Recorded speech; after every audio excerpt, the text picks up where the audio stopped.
Nhưng mày nâng miên dùng nô mấy nâng ác khơi nhỉ công bong xây mấy giờ cái thần thà miên vọt mùi nó quát cái thân cái bàn tay cái miên trai miên liếng hay lộ cái trà nó đạm đầm lầy lụ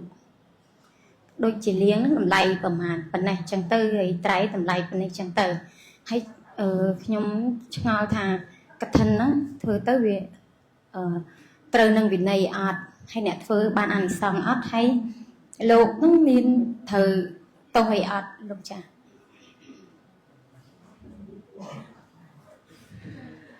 cha vọt cha vọt cha lụa này nè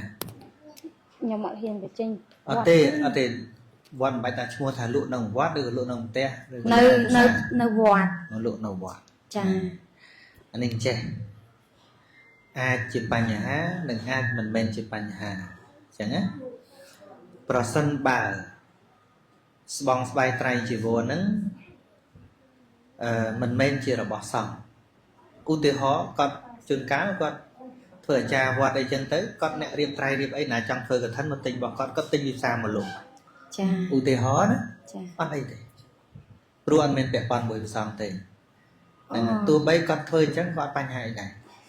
bà nhóm ban cái đó chừng được năng tới nhưng cái tham hai trai sau này nó lụa tòi đằng chẳng nó những cái tham chỉ là tôi sau có ai ọt bánh hà tiệt nhầm dây bị này chẳng á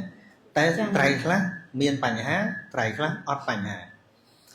ឧទាហរណ៍ថាពិខុសង្ឃវត្តហ្នឹងលោកមានតែ2 3អង្គទេប៉ុន្តែហែកឋិនដល់នោះវាច្រើនអញ្ចឹង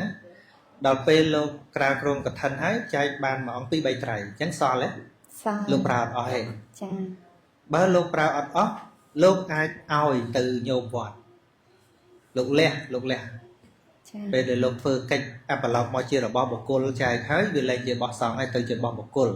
បស់លោកហើយលោកក៏ឲ្យទៅញោមវត្តទៅញោមឯងយកទៅណាយកតាគាត់យកទៅគាត់លក់អាហ្នឹងក៏អត់អីដែរព្រោះមិនមែនជារបស់សង្ឃទៀតទេចាយល់ទេចាតែបើសិនជាវិន័យហ្នឹង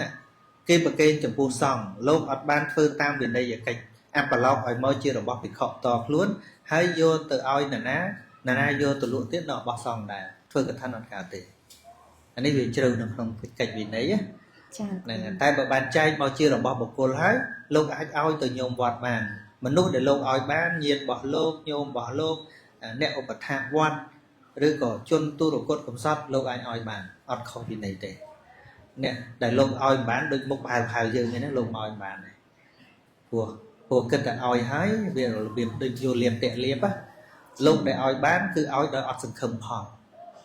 ដូចអ្នកដែលបម្រើលោកស្រាប់ហើយលោកឲ្យមានទទួលចង់បានអីទៀតពួកគេអ្នកបម្រើលោកស្រាប់ហើយកូនសិស្សនៅវត្តអីហ្នឹងឬក៏អាចារ្យវត្តអីដែលគាត់ដាក់ខ្លួនបម្រើលោកហ្នឹងលោកឲ្យបានអញ្ចឹងណាបាទអញ្ចឹងពាក្យបាននិងមិនបានវាមានន័យអញ្ចឹងចាំបានទេចាបាទ